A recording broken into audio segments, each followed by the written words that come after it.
Bom dia pessoal, tudo bem? Fiquei de enviar o vídeo quarta-feira, não deu tempo, tô correndo bastante. Hoje eu tô trabalhando em outra faculdade, aqui em São Paulo. Então agora é um intervalinho, eu tô no meu carro, por isso tô fazendo o vídeo aqui meio improvisado hoje, tá? Não tem uma estrutura melhor, tá? Então vamos lá. Pensando na nossa revisão para a prova integrada, tá? Do quinto semestre de Geografia, metodologia de ensino de Geografia. Primeira coisa importante que nós temos que lembrar, eu quero que vocês estudem a estrutura interna da Terra. Tá? Lembra daquele modelo que nós fizemos um modelo tridimensional da Terra, fizemos vários esquemas.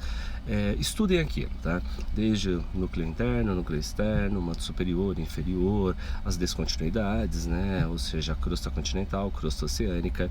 É importante você lembrar dos movimentos convectivos, a partir disso, dos movimentos das placas tectônicas, tá? Os movimentos divergente, convergente, transformante. As consequências desses movimentos, as causas são os movimentos convectivos, as plumas, né, que fazem as placas se movimentarem.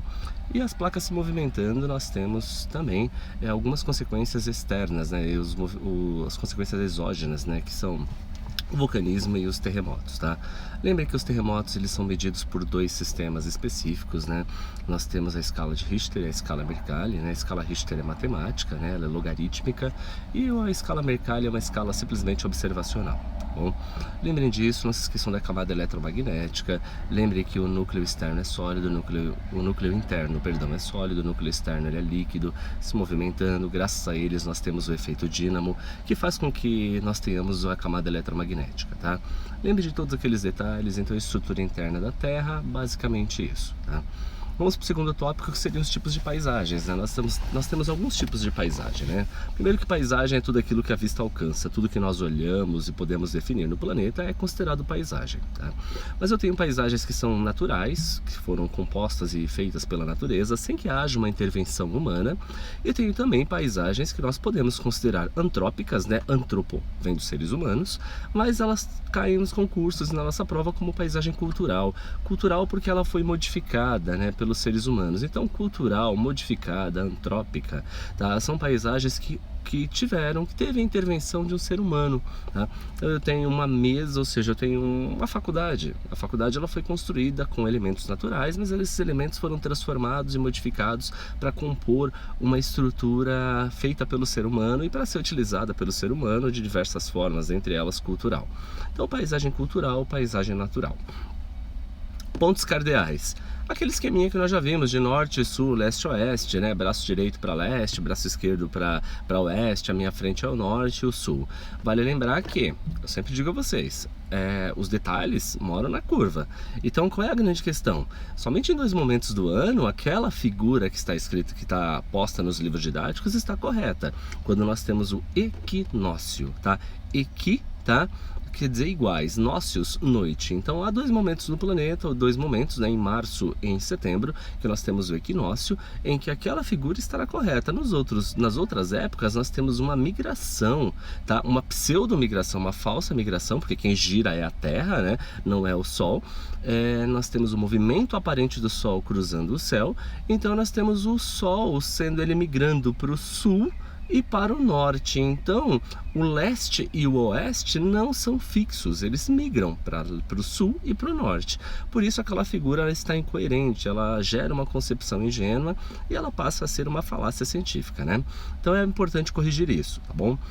Os paralelos e meridianos, importante nós sabermos que o principal paralelo que nós temos é a linha do Equador, é o paralelo zero, né? E a partir do zero, ou seja, para norte ele vai aumentando e para sul ele vai aumentando também.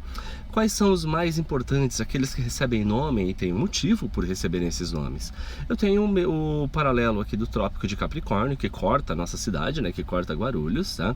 Eu tenho um paralelo, ou seja, eu tenho também o Trópico de Câncer, lá no hemisfério norte, tá? Então, o que significa o Trópico de Câncer e de Capricórnio? É o limite máximo em que o Sol vai atingir um determinado ponto no verão. Quando é verão no hemisfério norte, o equador solar muda para o Trópico de Câncer. Quando é verão no hemisfério sul, o equador solar migra para o Trópico de Capricórnio, tá bom? E depois eu tenho o Círculo Polar Ártico no hemisfério norte e o Círculo Polar Antártico. Tanto faz Antártida ou Antártica, os dois estão certos, nós vamos encontrar os dois na literatura e não vale a pena esse debate filosófico nesse momento, tá bom? Qual a importância de por que esses dois recebem nome? Porque quando é verão no hemisfério norte, ou seja, a parte que vai ficar iluminada, ou seja, vai ficar 3 meses um dia num determinado ponto, ou seja, aqui na parte do círculo polar. E no hemisfério sul vai ficar 3 meses noite. Até que ponto vai ficar escuro? Até onde o sol bate e ele para de atingir. Nessa linha, essa linha delimita o ponto máximo em que nós teremos sol, e a partir dali nós vamos ter 3 meses de escuridão, tá? E o oposto acontece no verão no hemisfério sul e inverno no hemisfério norte. Então esses recebem nome, tá? Meridiano mais importante, nós temos dois extremamente importantes, que é o meridiano de Greenwich, que passa ali na Inglaterra, tá? Que é o meridiano que determina o zero para oeste, para leste e para oeste, tá? E nós temos a linha internacional da data, que fica no extremo oposto, tá? Do meridiano de Greenwich, tá? Basicamente essas coisas, preste atenção nos detalhes, tá bem? Caso de dúvidas, entre em contato, tá bom? Boa prova a todos, bom estudo, tá bom? Um abraço.